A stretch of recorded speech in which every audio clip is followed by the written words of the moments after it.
Welcome to Partners in Ministry. I'm your host, Dan Smith, and today I'm going to do a special Get to Know You segment with Felicia Carter. Felicia is the Chief Executive Officer at the Center of Attention in Waterloo, Iowa. Welcome, Felicia, and thanks for joining me. Thank you, Dan. I'm glad to be here. Hey, to get things started, why don't you tell us a little bit about your ministry, who you serve, and how you serve them?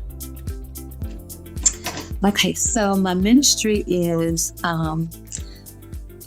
it's a little bit of this and that. I wear a lot of hats, but my ministry, we work with people that are affected with the opioid epidemic by offering them a person with lived experience to come along with their journey.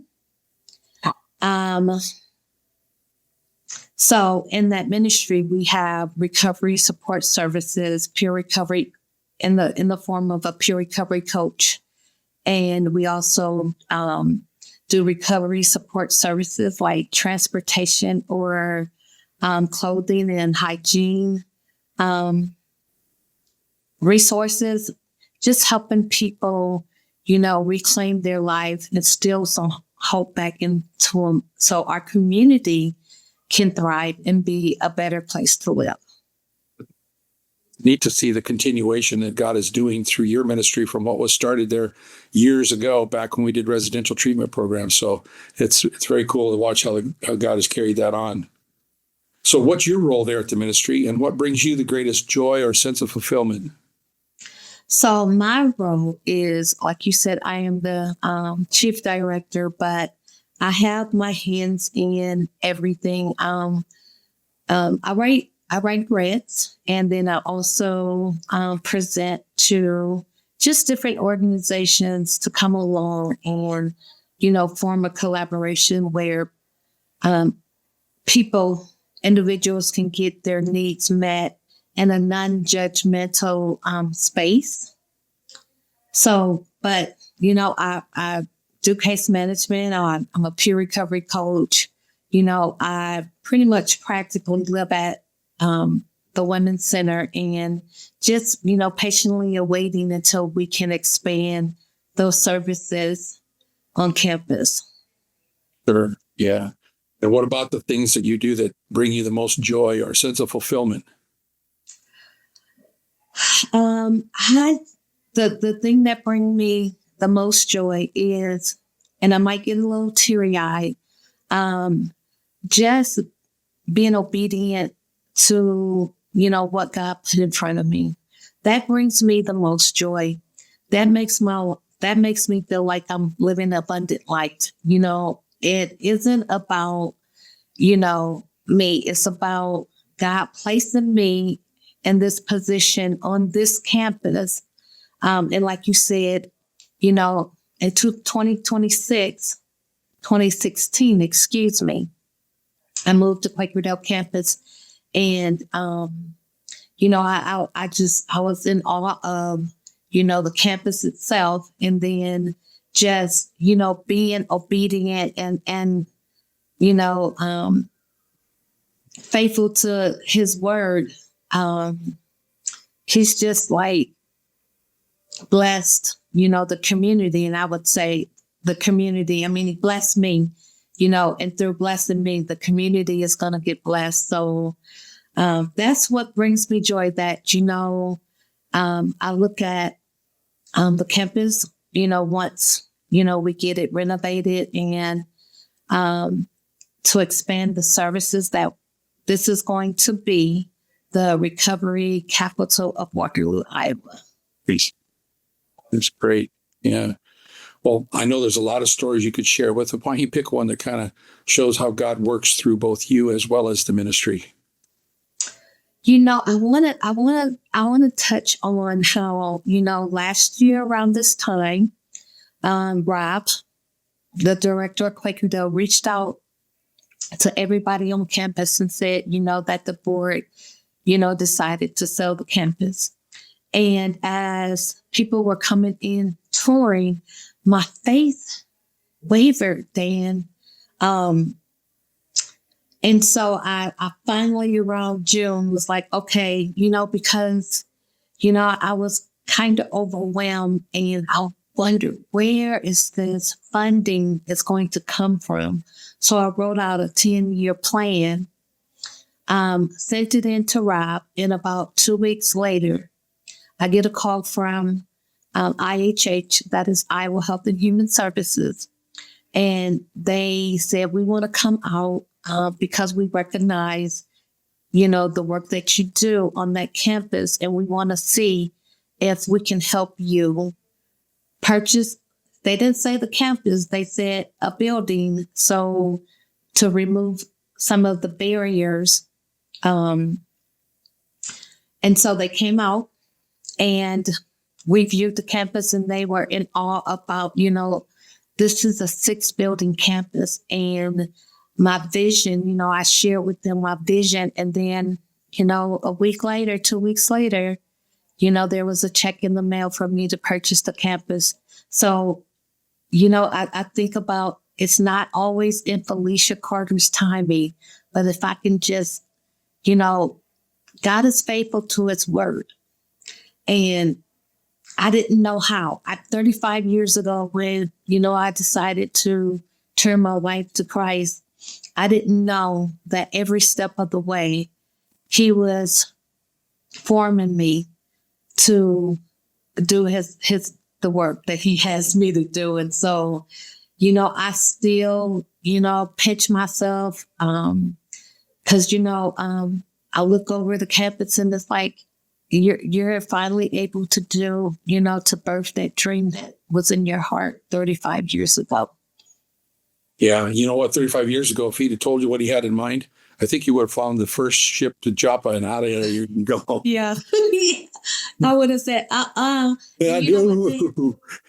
You know what? Today, like every morning before I get up, I pray and I tell him, I don't see what you see, just to give me the strength and, to be okay that, cause we all got to start somewhere. It's a process. And I know everything in life is a process.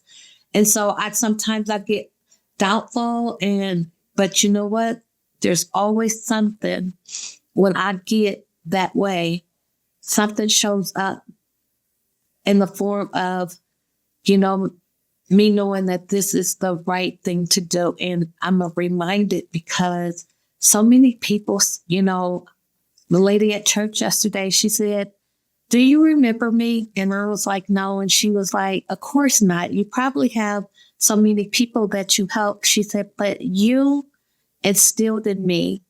And even though I wasn't ready, she said I was ready, but I wasn't willing to do what needed to be done. And she said, because of you being open-hearted, every time I came back into, your establishment to come for drug testing because I couldn't get, clean because, child welfare, she was a client of the child welfare system. She said, but I just want you to know that I have 2 years clean. And even though I didn't get my kids back, I am okay with it. So what's something that people might be surprised to learn about you that you do outside of ministry? They might be surprised that I love jigsaw puzzles. And the reason why I love jigsaw puzzles because the last year of my mom's life, probably the last 5 years when, she was diagnosed with dementia, I would sit and do puzzles with her, 1,000-piece puzzles.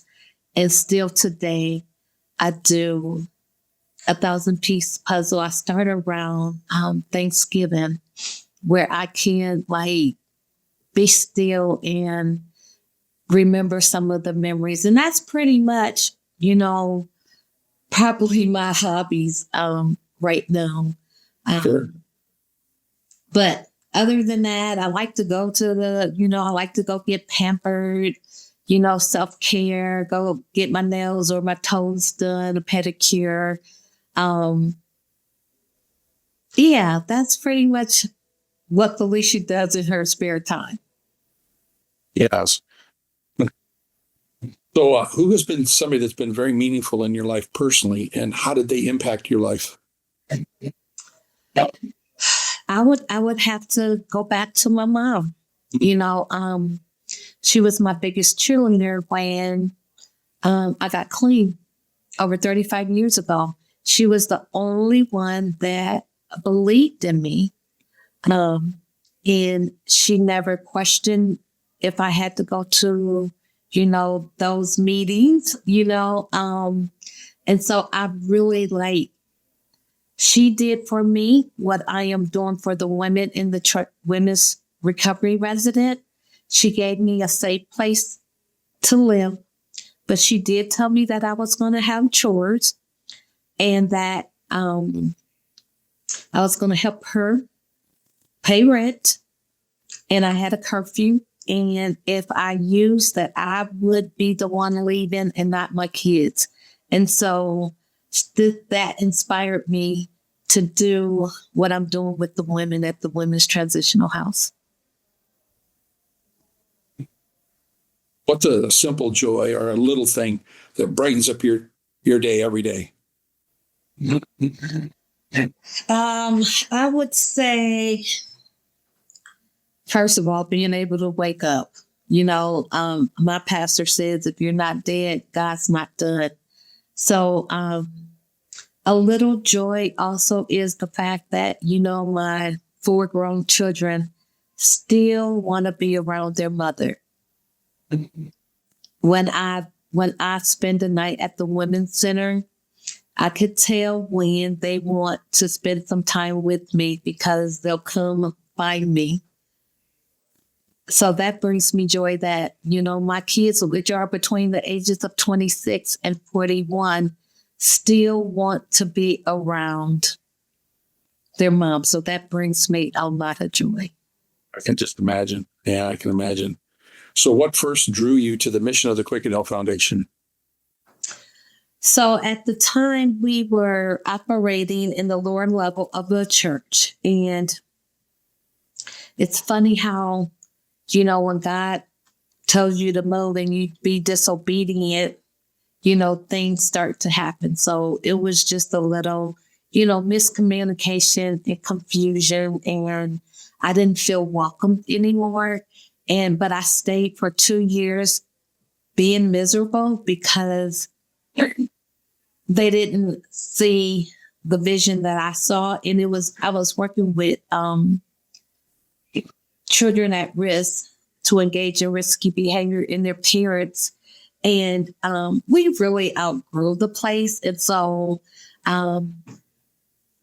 Waterloo Schools was in the community center at the time, Irving Street, Eaton Cottage. And so I was supposed to share that building with them. I was supposed to have one office and one classroom and just share the remaining shared space. And it was just perfect. It was like, it was perfect. No,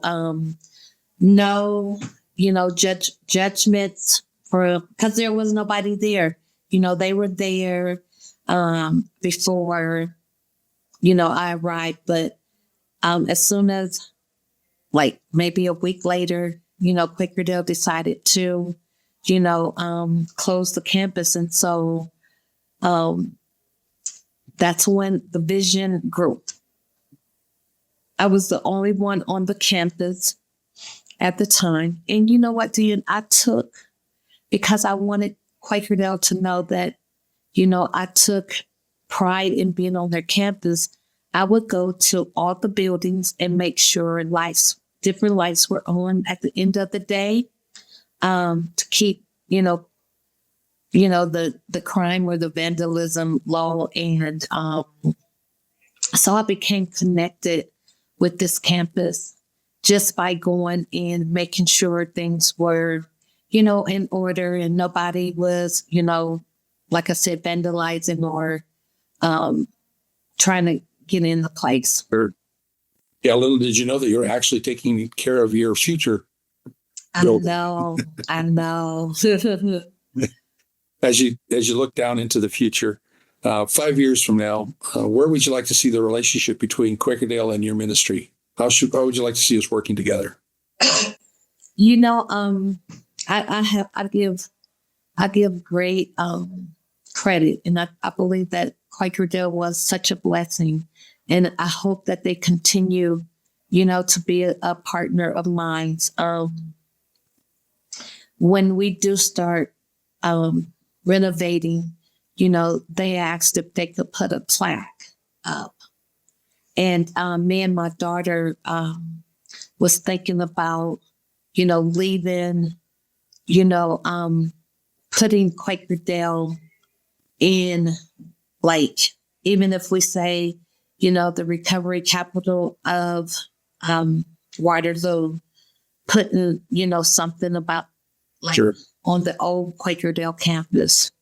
Sure. So we want to continue, that relationship, because we want them to know, you guys to know that, we really appreciate, because they didn't have to sell it to me. They could have sold it to someone else.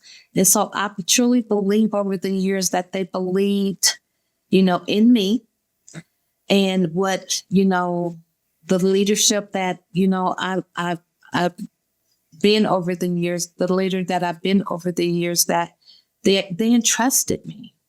And so I want them to know that they can still continue to trust me, because I am going to, uphold, not only Center of Attention's mission, but Quakerdale's mission also.